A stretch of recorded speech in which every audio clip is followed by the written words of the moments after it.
Hey everyone, welcome back to White Sparrow Living, Luke 12:6. I'm Wendy and I'm so happy you're here. So we're not going to be doing any crafting today. This is more of a kind of a storytelling video where, as a lot of you know, my mom passed away in January of this year. And so I've done a couple of videos and I'm trying to get back into my routine, but I knew that I needed to do this video and tell the story because so many of you have been just so amazing and checking on us, seeing how we're doing. We had Mother's Day, obviously, so that was pretty brutal, but I just want to tell you guys some of the amazing mercies and miracles that have happened, and I've kind of teased some of you by telling you that I was going to do a video to explain everything that's happened, and so that's what I'm doing now. So if you follow me or if you've seen some of the videos from before, you knew that my mom, who is pretty much the matriarch of the family, my dad passed away in 2006 suddenly from a heart attack, which was, hard, and it's part of life, and we understand that. And he had a great life. He knew where he was going. So it was devastating. But my mom, you have to kind of know my mom. My dad was like the heart of the family. He was the softie. He was quiet and gentle, which he had to be because my mom was pretty large in her personality and in her whole life. It revolved completely around God, her faith, and her family. And she was taught that from her parents. I always tell people we were so blessed, my siblings and I have a brother and a sister. I'm the oldest, which my sister reminds me all the time that I am the oldest. But we had two sets of grandparents that you couldn't even imagine. I couldn't imagine having a better, we're so blessed with one, but then to get two, just amazing. We have just such an amazing family. And then you throw in Michael J's family, and his is exactly the same. We've had a blessed life. I think all of us would agree with that.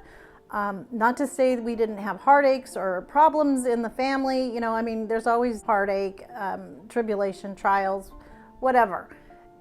We were not a perfect family, but we were a very blessed family. So just to give you a little background about my mom, she was very centered. She was she was just very large in everything that she did. One of her favorite mottos that she learned from her father was, "There are no shades of gray." She was very steadfast in her faith. She was open to other people's opinions, but always felt that they really needed to come up with a good case in order for her to ever change her mind. But when she did, she was open to that. She was, her kids were her world. I'm sorry, Dad, but we were center stage. We were the center of her heart, and she did everything for us kids, and then later on for her grandkids.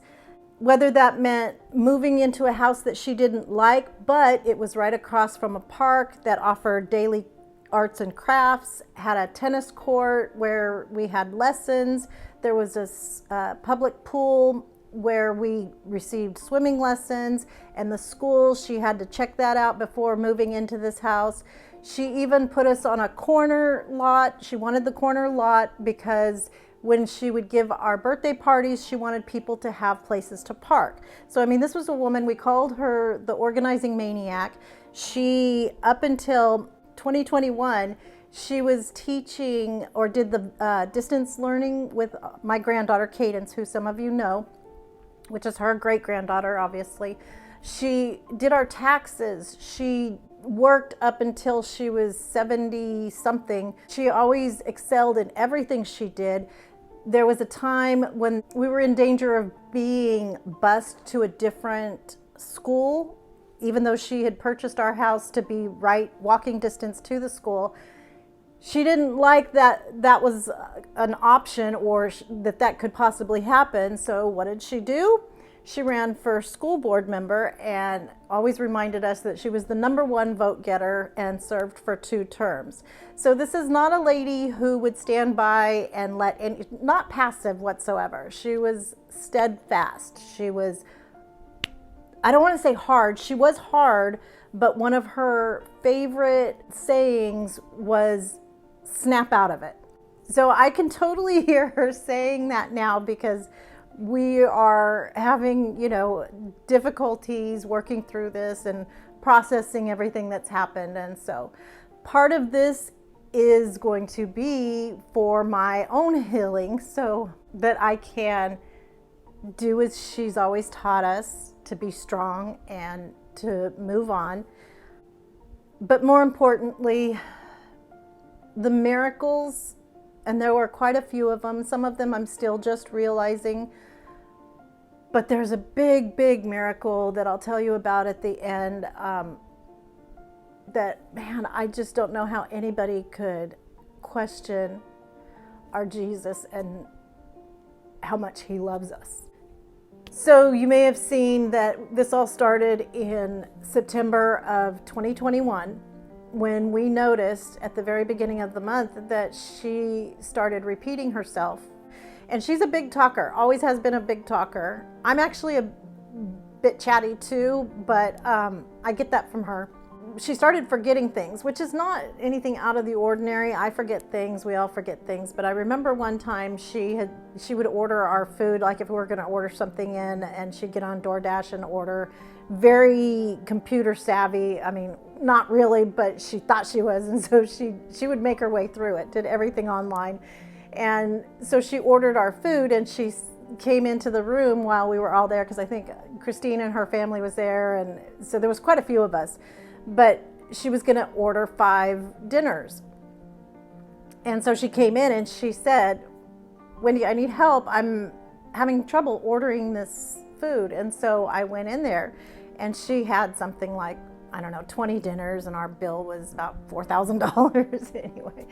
But and so we just laughed it off, because, that's just the way she was. Sometimes there would be little snafus, and we are getting old, and as we do, we kind of forget some things, and it was really no big deal. But then she had asked what we wanted for breakfast, and I had seen she always made her own breakfast, and I saw her little fry pan in the sink where she had made eggs, and realized she had already eaten, but she didn't remember that she had already eaten. Well, I should also mention that food was a very big part of her life also. She knew what she wanted, and she would always get it. I mean, if she had a taste for something, she was going to go get it. We used to say if she wasn't here, she was probably at Jack in the Box or at Benji's. When she wanted Basque food, she would go get Benji's, or just, she never settled when it came, if she didn't have to, when it came to her food, because she knew what she wanted. All to say, she would never forget that she already made breakfast for herself. And so it was kind of concerning, and we decided by the 4th day something was definitely wrong. And then my brother noticed it, and so we took her to the ER. They said that she had a UTI, that it does get people, especially the elderly, they'll get confused, but they gave her antibiotics, and as soon as that was cleared up, her memory would come back. A lot of you explained that that has happened to you. I had never heard such a thing, but good to know. So for anybody else that didn't know that, just be aware that that could be an issue. And if you see memory issues or short-term memory issues, just know that that is a possibility, and get tested out for that. Unfortunately, after her UTI was gone, her memory did not come back.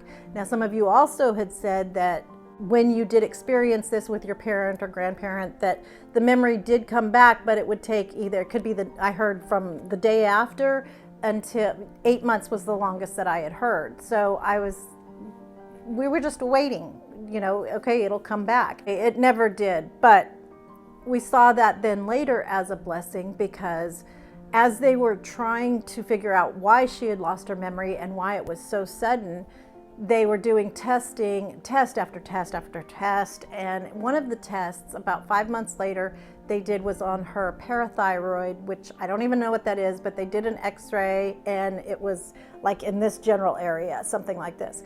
When they did that x-ray, the doctor that ordered that, when he took a look at it, he saw something in the bottom corner that looked a little concerning. So he had us do another one or go to a pulmonologist to see what that might be. So they did an MRI. It came back as, what do they call it? Small cell. It was a small cell carcinoma in the lymph node behind her lung. So when we talked to the doctor, we went, and the doctor said, it is malignant. You do have cancer. However, it is in such a limited stage that normally he doesn't even see it this early, because people don't report it or they don't go looking for it until you see symptoms from the actual cancer. So by then it's spread and gone through different parts of the body. He said, this is one of the first times I've ever seen it in this limited of a stage. So that we thought was a godsend. And once we found out she had cancer, and we're crying, of course, because that's not any kind of news that you want to hear. But by the time we got back to my car, she said, what were we here for? So I knew that we were not going to tell her again that she had cancer, and there was no reason. And so she wasn't scared, and she was not worried about what would happen or the steps that we would have to take. So now this short-term memory loss, and remember, she remembered everything from before. Even, like months before, she remembered everything. She could still play the piano. The funny thing was, she did forget that she had just played the piano, and then she would go to the restroom or go into the other room and then come back in, and she would say, oh, I think I'll play the piano. So she kept playing over and over. Well, she actually got even better. So she was practicing and didn't even know it. The other benefit to this short-term memory loss, and I've shared this with you, is we were coming up on the holidays. And so we had decorated in red and whites. Red was her favorite color.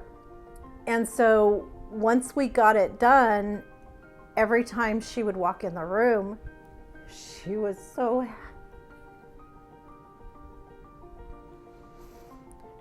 excited and amazed to see all the decorations. And that was a huge blessing, because she was surprised every single time and loved it. And she said she felt like she was walking into a wonderland. And so that was a good thing that I was able to give her, that we were able to give her. It was the gift that kept on giving, Funny side of that is that our daughter Christine, who you also know, was pregnant with baby number 4, which, by the way, surprise, she's pregnant with baby number 5 now, who, by the way, my friend Karen brought to our attention, just another one of these little miracles from Jesus, will be here just before the holidays. Because, the year of firsts is obviously difficult when you lose someone. And I know there's so many of you out there too who are dealing with the same thing. So anyway, every time Christine would come into the room, my mom would say, "Are you pregnant again?" And Christine would say yes, and her reaction would be different every single time. Sometimes she would say, "Congratulations, oh, I'm so happy." And then Christine would go into the other room and then come back. "Oh my gosh, are you pregnant again?" Christine would say, "Yes, I'm pregnant again." And Mom would say, what are you thinking? So you never knew what the reaction was. And we got some laughs from that. She got some laughs from that too.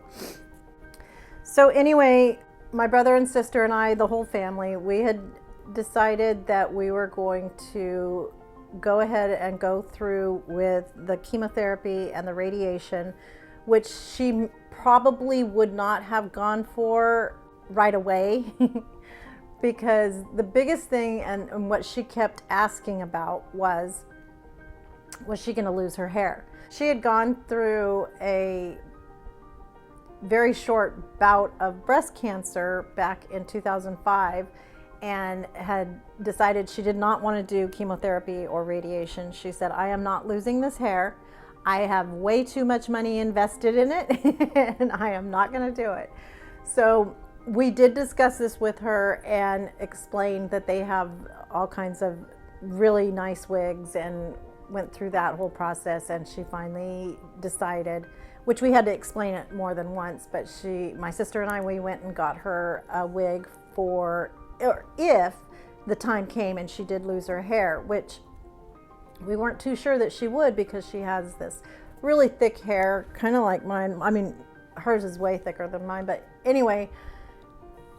So when the time came, and I have to say, all of the doctors were extremely optimistic about going through this and doing this, because other than this, she was very healthy. And so they knew that she could handle it, and never once, not one time did she ever get sick or throw up, because, you know, nobody likes to throw up, but she never got sick. She would get sleepy. That was the extent. Oh, and she lost her appetite, which was kind of devastating for her because she loves her food. So anyway, fast forward a little bit, we ended up shaving her hair. It was a very sad day. She didn't remember any of it. But the part that I was so worried about was her waking up every morning. And she has a jewelry box in the wall that has a mirror right across from her bed. And I was worried that she was going to wake up in the morning and see her bald head, and that it would scare her. And not one time did she ever, it doesn't make sense, because she couldn't remember things, but every morning she would touch her head, and she was kind of flaunting her bald head. She really liked it, but we didn't understand how she could remember that. And I think it was just because we prayed so hard that she wouldn't be scared. My brother, to show his solidarity and love, shaved his head at the same time that we shaved hers. And my niece and my daughter, they both do hair, and so they both did it. And it was a hard but a beautiful moment. And this is just hair, so it shouldn't matter, and it doesn't, but a woman in their hair, you know, that's kind of a thing. But it wasn't, it just brought us closer together too as a family. This is just how our family is. And so we went through that. In fact, the funny thing there, and I have to tell you, there were so many laughs in between and during, because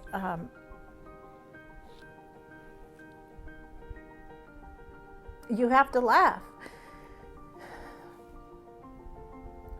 And my mom always had such a good sense of humor.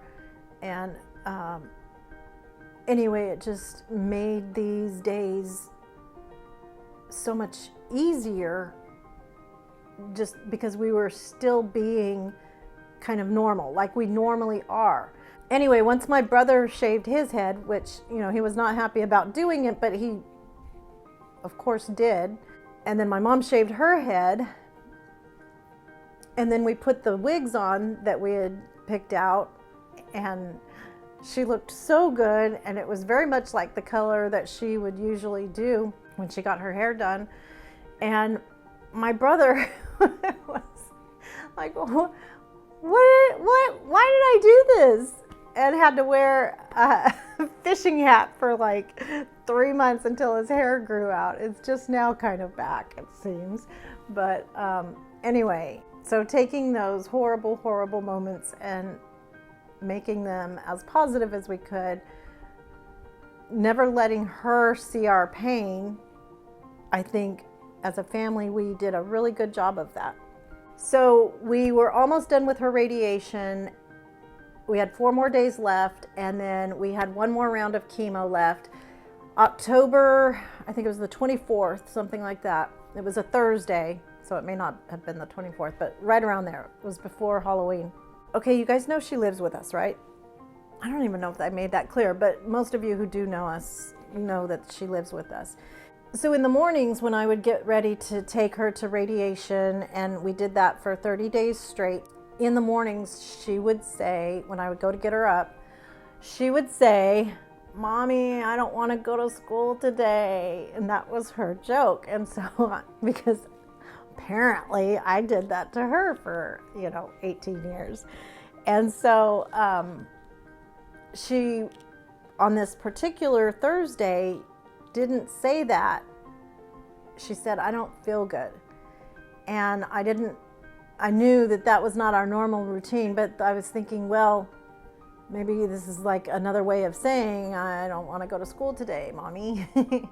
And so I said, "Okay, well, you got to get up. What do you feel like?" And she said, "My stomach's upset."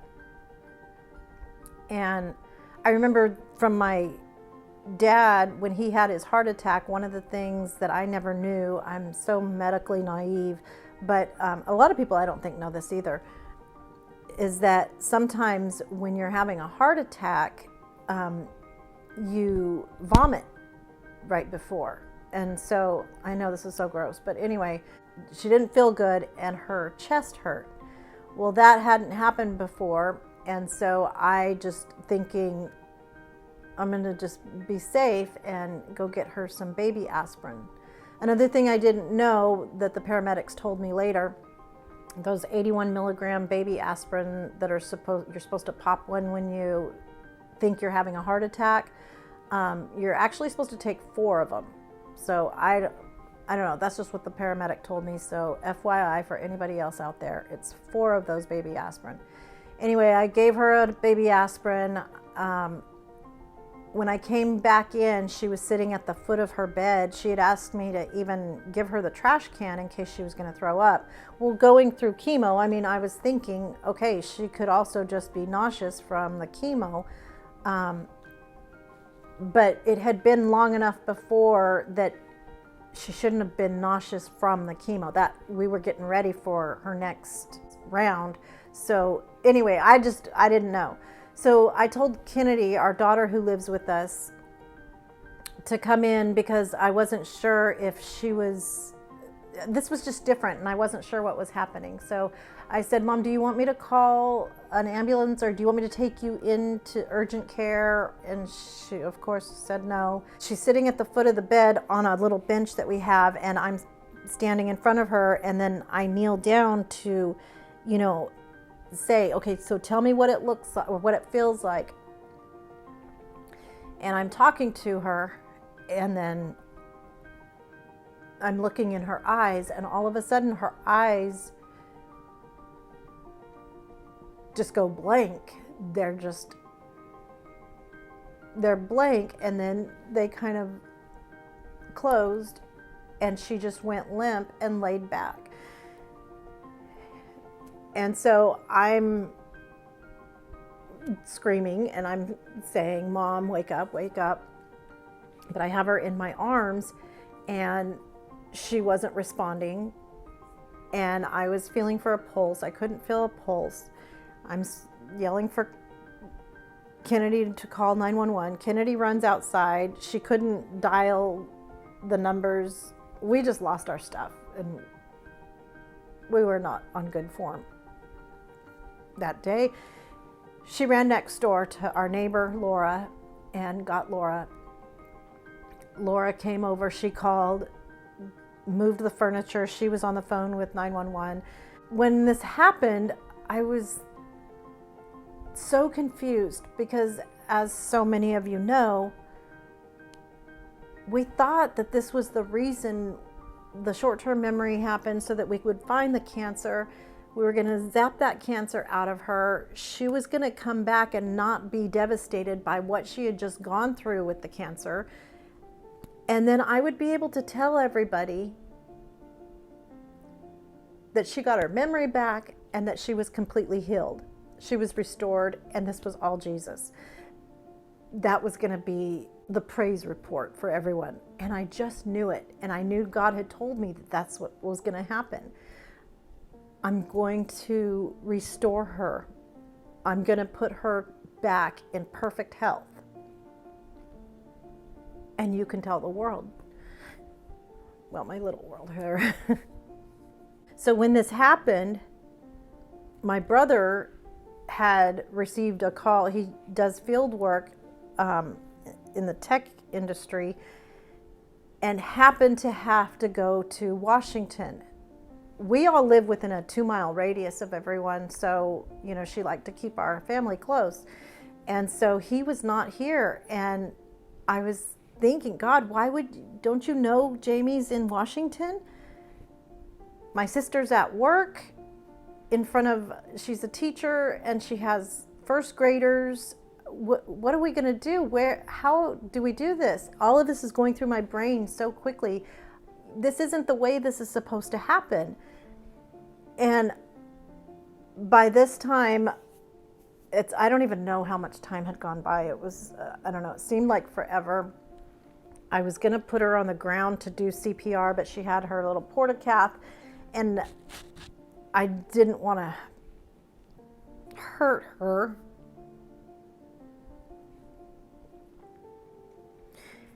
And then Laura started saying her name, Margie, can you hear me? And I told Laura, I was like, she's gone. And I was thinking in my head also, while all this other stuff is going through, I'm thinking, okay, there are worse ways to go. My mom just died in my arms. She could have been suffering. She could have, there's just so many different ways worse than this. And so I had a peace for a minute about that. And I was like, okay, God, thy will be done. And Laura kept saying, Margie, wake up. Can you hear me? And she's still on the phone with 911. And I saw the side of my mom's eye kind of twitch. And then she stiffened up in my arms. And it kind of scared me because I'm thinking she's dead. But she moved and then started kind of opening her eyes.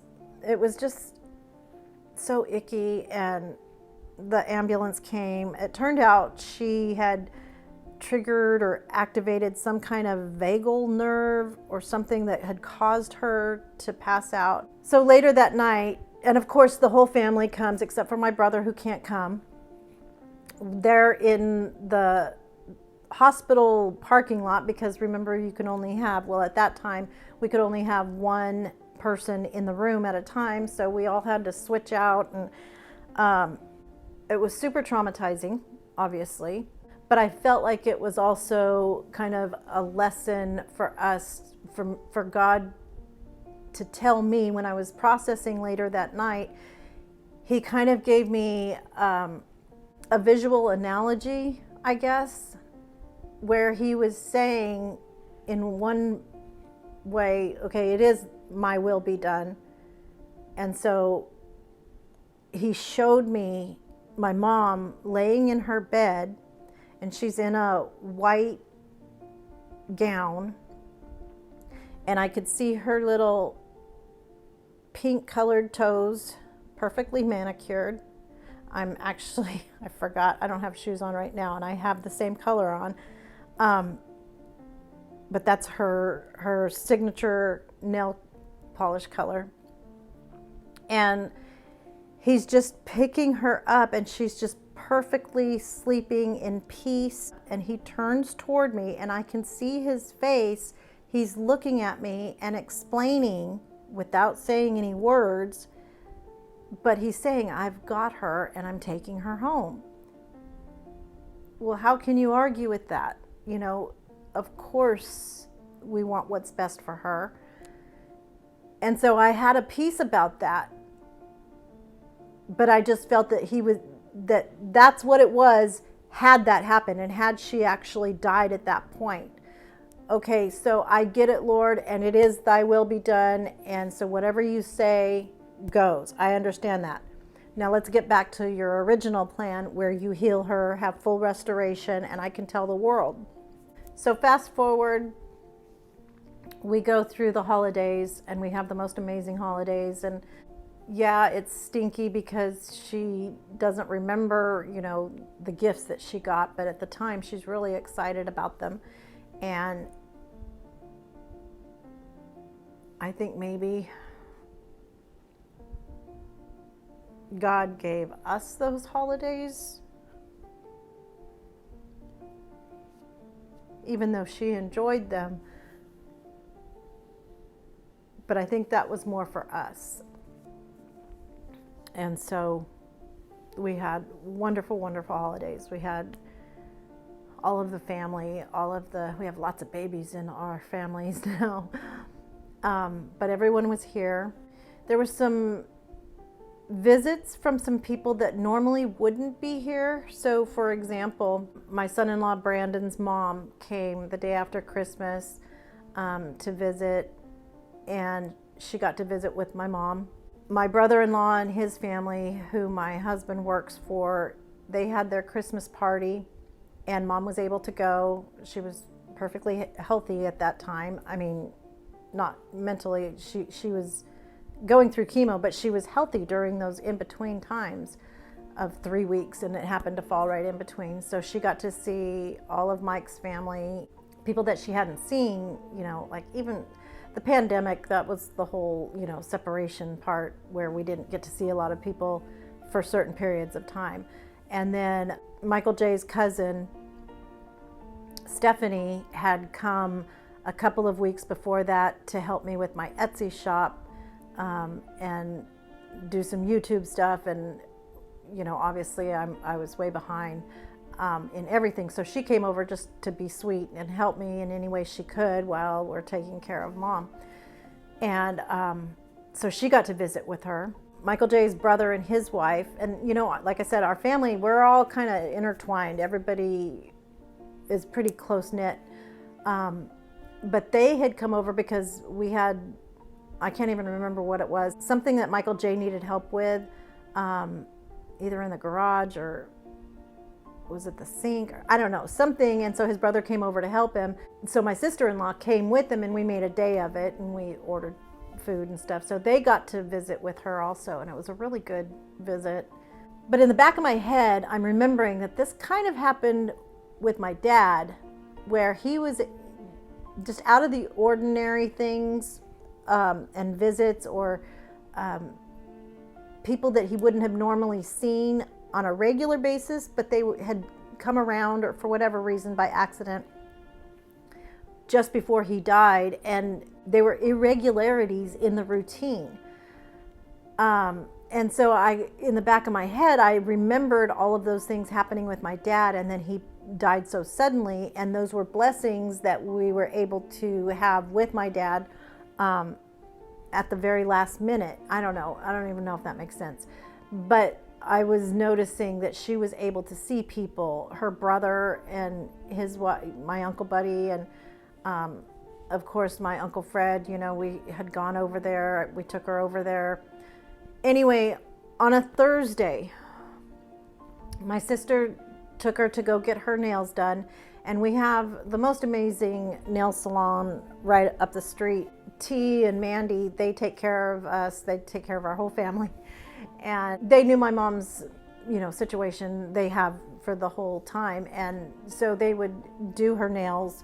And when they ran out of her color, they, during Thanksgiving, had gone to LA. So they picked up some more of it while they were there. Because I think she's the only one that requests that color. But anyway, so my sister had taken her to go get her nails done and then took her to dinner. This was on a Thursday. They just went right next door to a pizza place that had a big salad bar there that she always loved. And so she had a big old salad, and she ate a lot for the first time in quite a while. So that was good, and we were happy that she was able to go out and actually do something. And so she came back, her nails all perfectly manicured and done, and her toes, and that was a good visit with my sister, and then my nieces and their husbands came just because Grandma was out, so they all went to dinner. And then Friday night, we were all here, and my brother and his wife, Brandy. We had a really good night. I don't even remember if we ate or if we ordered or what. We were just together because we just do that. Anyway, we started singing karaoke. We do karaoke. Okay. I know, super annoying. But my mom, who some of you know, and I've put it on videos before, she's always played the piano, albeit not very great. And that's like the joke. You know, my grandpa spent all this money on her piano lessons, and she's never been really great, except for the song Tammy. So she can play the heck out of Tammy. But she also learned how to play, one of her favorite songs is How Beautiful, which she just loves the song, and it's one that we hear in church from one of the families that has always done the music at our church, Crystal and Alan Watts, and their 3 girls who have now moved all over the place. They're all adults now. And so she was playing the piano, we did the karaoke. She admittedly says she cannot carry a tune in a bucket. And she also said that this was the one thing that God did her dirty in, is that he gave her so much love for music, but he didn't allow her to sing or play the piano very well. But anyway, that was just our joke. And this particular night, Friday night, she started singing karaoke. And she was singing. She wasn't even that bad. She just never sang before except in church, and she does it kind of low so nobody can hear her. But she was singing karaoke. We were laughing and having just such a good time. And she sang some old songs that we didn't even know, and I should have recorded it. But anyway, so then Christine and Brandon and the kids had gone home, and right about then she was saying, my stomach hurts. I'm feeling upset in my stomach. Okay, well, are you ready to go to bed? Do you want to go to bed? Do you want to stay up? What do you want to do? I think I'm going to go lay down. Okay, so we take her in. Well, now she's saying that her tummy's hurting even worse. And so I'm like, okay, she doesn't complain about pain or anything. Maybe it's her appendix, because that had happened to my dad before. And so we get her in bed, and as she's getting in bed, she said,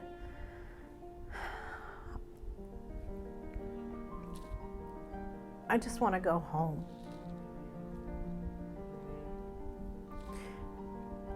And me, just minimizing her words, I said, Mom, you are home. Because, you know, it's like her short-term memory loss. Sometimes she would forget where she lived.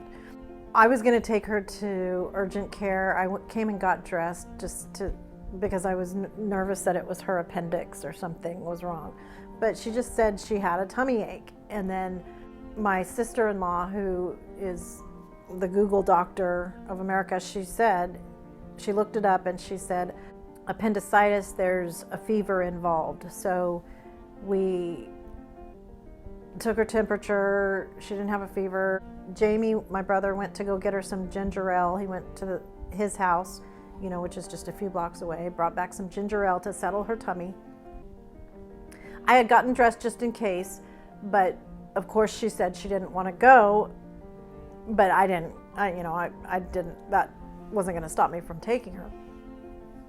But then as Brandy was reading, she said it might be gas because she had lost her appetite, so she wasn't eating a whole lot. And then on Thursday, she ate quite a bit, and it was all, leafy greens, and apparently that causes gas. So we thought and she said that's probably what it is, because that's what it felt like, was she had gas. So I slept on the couch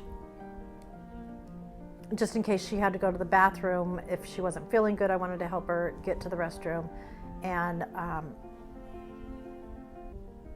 I watched TV with her for a little while, and then came and slept on the couch.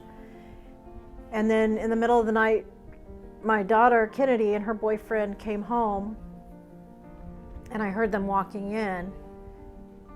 And my mom's bedroom is right by the front door, so anytime anybody comes in the front door, you just automatically look into her room. And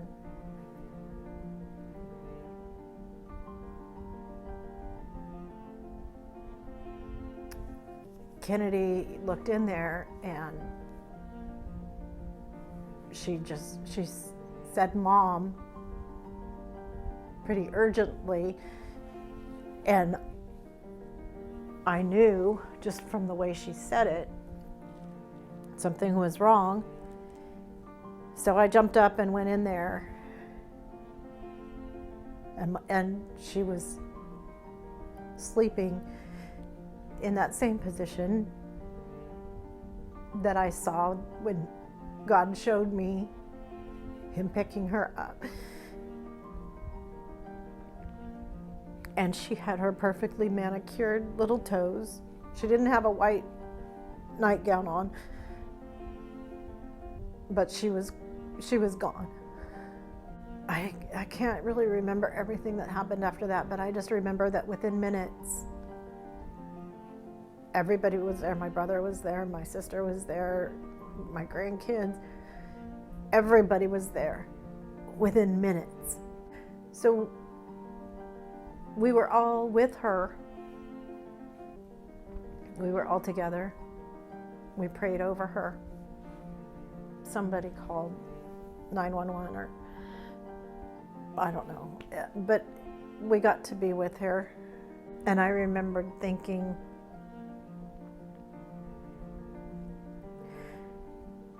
God, I prayed so hard for all this time, and I really believed you were going to heal her.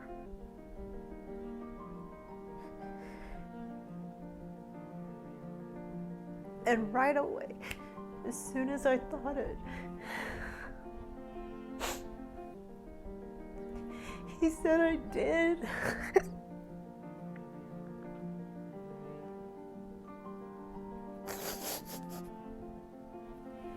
I did heal her. She's perfect.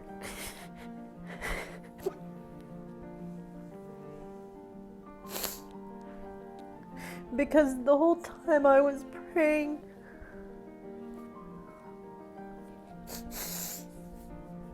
she was praying too.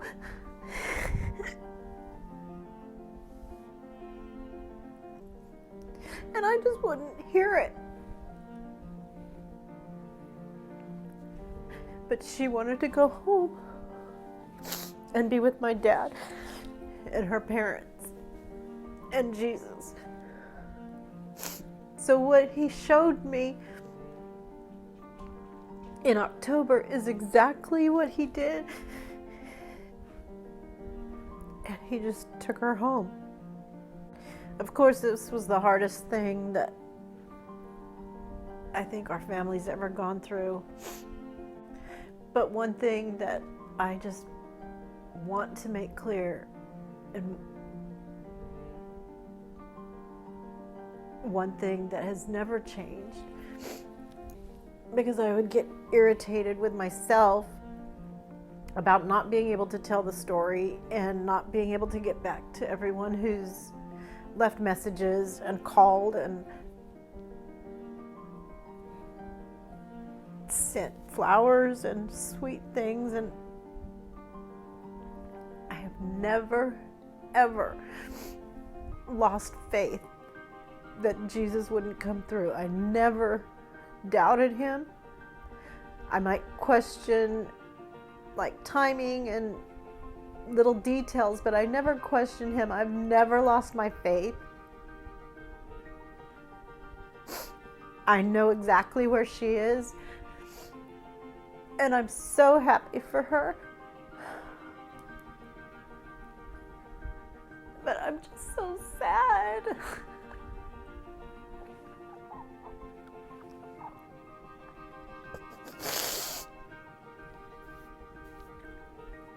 I've never been in a world where my mom is not. Obviously, that sounds so stupid. But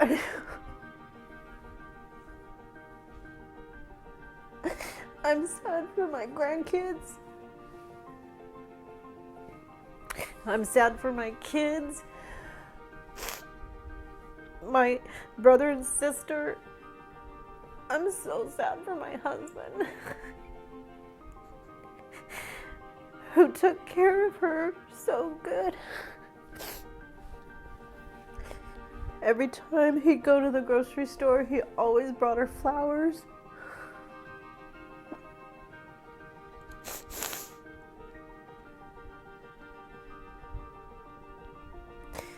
He always made her the food that she wanted.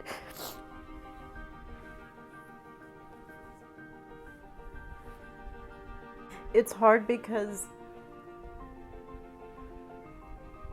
this is supposed to be like a turning point, because I have to tell you the story, and I want to tell you the miracles, and I'll get to the miracles. There's so many miracles. But her room, I would have to leave the doors wide open. She has double doors into the room, and I had her bed made and exactly everything the way she left it, because I would forget that she's not here. And I think those were the hardest things. Was I don't have to be quiet getting the ice out of the ice maker. Our front porch light is never on anymore because she always turned it on. Her car's still out front because Michael J. and I went to lunch shortly after, and I think it was the first time after the funeral and everything that we had actually gone to a public place, or that I had gone out. And I was so sad because I didn't have to rush, and I just don't know how to do this. I used to get all of my political news from my mom. She would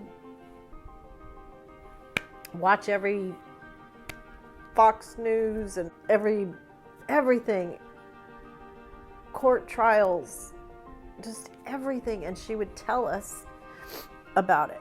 Now, I don't know what's going on in the world. Actually, I do, because I started watching it because I have to now. And I think that was one of the miracles, is God has spared her from everything that's going on in the world today.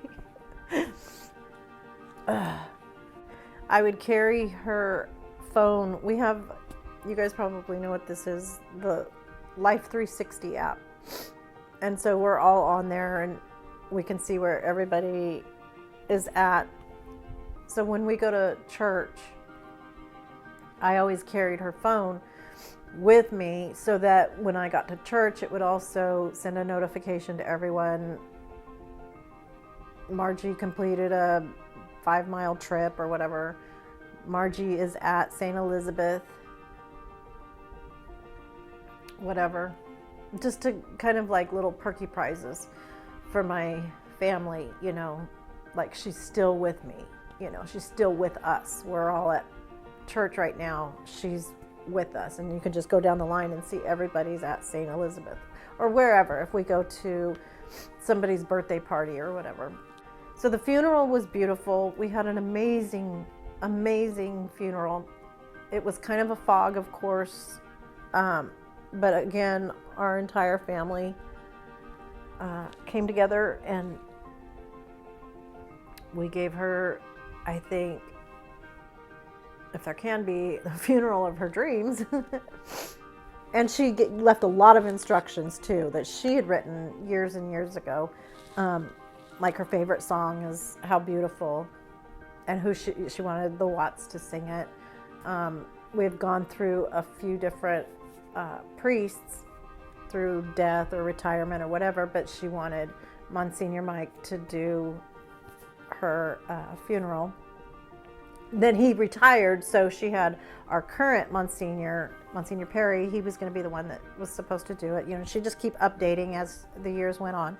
So many things came together for that funeral. So many miracles. This is so long, I'm not even going to tell you all of them. I can't. But I started writing them all down, even the ones that I didn't notice until afterwards, you know, when I'm going through the processing period. And I realized, wait, how did that happen? How did this transpire without some divine help? And then I was really sad because I didn't take any pictures at the funeral. And I mean, there's certain things you don't want to be icky about it, but there's one of my best friends is a photographer, Christy and Paul Wolverton. They have a company here in Bakersfield called Picture This. And so she came to my dad's funeral in 2006 and took pictures. And I didn't even know she was going to do that, I don't think. Again, that was a fog, you know, I'm sure it is for any kind of services like this. But I tell everybody, without being icky about it, take pictures of a funeral, because I can't even tell you how many times we have gone back and looked at my dad's funeral pictures. It's just such a big deal. It's a part of life that I'm a visual person, and when you're in a fog like that, you're not going to remember stuff. I would never have remembered, you know, things had it not been for those pictures. So I knew in my mind I wanted Christy and Paul to be there to do the same thing. Unfortunately, it was prom night, and so they couldn't be there, or prom day, you know, when they get ready beforehand.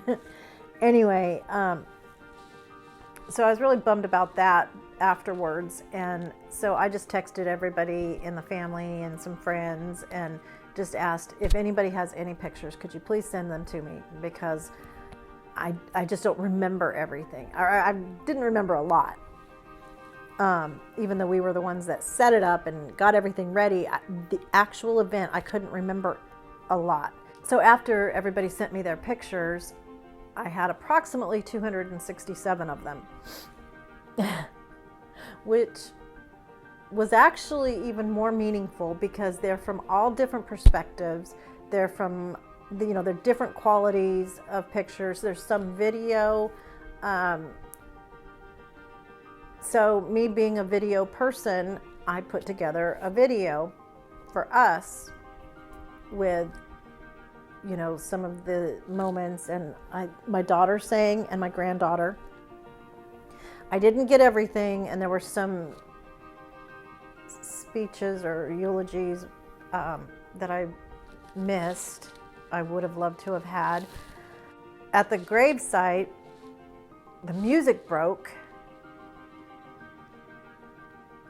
and this had actually happened at my dad's funeral, and my mom elbows me. I was on this side. She elbows me when you could tell it was too silent, and she said, "Stand up and sing Amazing Grace." So I did. And we had already said, as we were making arrangements for her funeral, there was no way I was going to be able to sing. And she had always, you know, kind of said, I mean, you're going to sing, right? So, yeah, Mom, I'm going to sing. But I knew I was not. There was no way I was going to be able to do that. Well, the music breaks at the graveside, and it's complete silence. I just heard her say, "Sing Amazing Grace."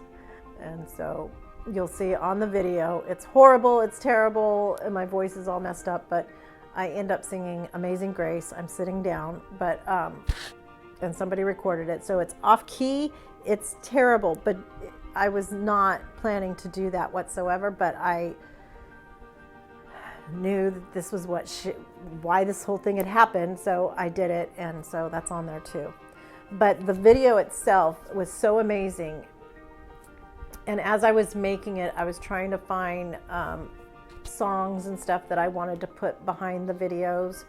It's pretty long too, but I mean, it's not for really, you guys don't have to watch it. I'm just saying it's mainly to document for our family, but you guys are part of the family, so I know there's some of you that would be interested in seeing some of it. You don't have to watch all of it, but anyway, and it's not that great, but you know, there it is. So I'll have that linked in the description box below. So then my next processing, or you know, the things that I would think about at night when I'm trying to go to sleep and waking up every morning just in tears. I mean, my eyes were puffy 24/7 because I couldn't stop crying. It was just a lot, obviously, but I was thinking, what is she looking at right now? I just wanted to know, what does heaven look like? Who did she see first? Did she see Jesus first? Did she see my dad first? Her parents? What does it look like? And when I was thinking about it,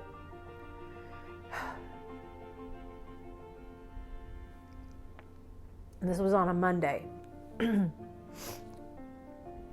I had been praying that, and this is a big old controversial religious thing, but there's some scripture that talks about purgatory, or it doesn't talk about purgatory, but what we think is purgatory, possibly purgatory. I don't care if you believe in that. Doesn't matter if we do. I'm in sales, not management, so that part's irrelevant.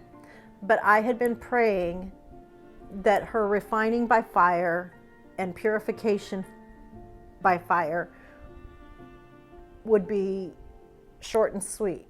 I didn't want her to go through any more pain, and I was praying to God, if that's what's supposed to happen, if that's really the thing, just let hers be short, please, because I didn't want her to hurt anymore. And I had been praying that for some days. So on Monday, when I'm putting this video together, and the reason I'm telling you all of this is because you have to see I'm doing my editing and I'm putting the music on there. I was looking at the Boys to Men song, or listening to it, because we played that at my dad's funeral. And then all of a sudden I get this notification, and when I saw it, I knew what it meant, and I took a screenshot of it. This was on Monday. Her phone was sitting right next to me. The last time her phone was gone was the day before, when we went to church on Sunday. Monday at 3:33, I got this notification. Margie has arrived home.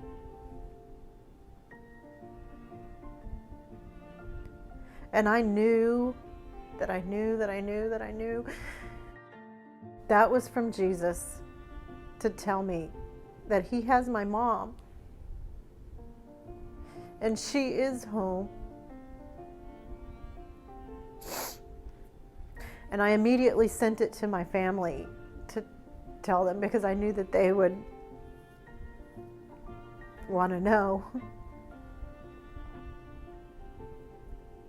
And my brother-in-law, Mark, my sister's husband, he texted the group, and he sent the scripture, a screenshot of the scripture, Jeremiah 33:3. I don't see how anybody could possibly question whether God exists. I mean, I don't know. I mean, maybe our miracles are only for ourselves, but man, That was a big one. Just so sweet. And then Mother's Day, like I said, it was super brutal. It was hard, but we did her birthday on Friday. Oh, that's why, because her birthday and Mother's Day always coincide. I don't think that's a coincidence either. So on Friday, we did a little potluck here at our house with all of her favorite signature dishes that she used to make. None of it was as good as hers. We just cried. I mean, there's so much we're missing, again, selfishly, that we're missing. But we still had to celebrate. We needed to celebrate, and we came together. And then on Sunday, we did Mother's Day, and I prayed just before we went to Mass, and I was asking Jesus, can you please just give us a sign of comfort or something in the scripture readings today? Something, I don't know what, a perky prize, a sweet sign, as we call them. And after I prayed that, I realized right away that's so stingy of me, and there's so many people out there that have lost their moms, and this has got to be a hard day for them too. So why would I be asking for something so selfish? So we get there, and it's a difficult day, and like I wore my mom's, a necklace of my mom's. My daughter brought me flowers, and it was just my sister-in-law. She's not even gotten into the pew, and she's already crying. And so, because that was my mom's place. That was where she loved Mass, and she loved when we all went together, because sometimes we would get in the habit of going at different times because there was something going on, but the majority of times it would be all together, and that was her favorite place to be, her favorite time, and church was very important to her, obviously. So we're all sitting there, and then the choir starts, and the first song, which has never been played at this church that we've ever heard, never even heard it by or from anybody else. It was How Beautiful. We all knew that that was our sweet sign, our perky prize. And I felt a little bad because I felt like we were getting preferential treatment from Jesus. And that was just so sweet and so kind of him. But so obvious, so obvious. So finally, the big turning of the corner is that while I want to keep smelling her clothes in her closet and sleeping in her bed, and I turn her TV on and it's got her shows that she used to watch, and the bar isn't all the way to the end. I don't want to mess those up, but I realized, and total mom fail because I didn't even think about it,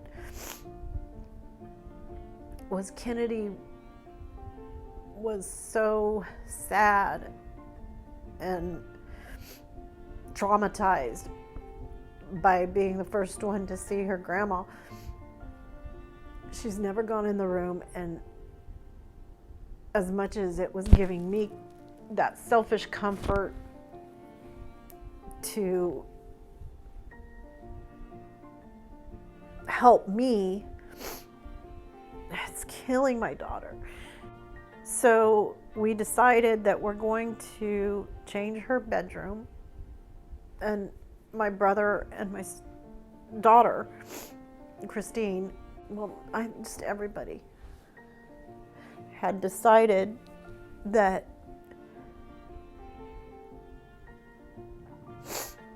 we're going to move my craft room into her room,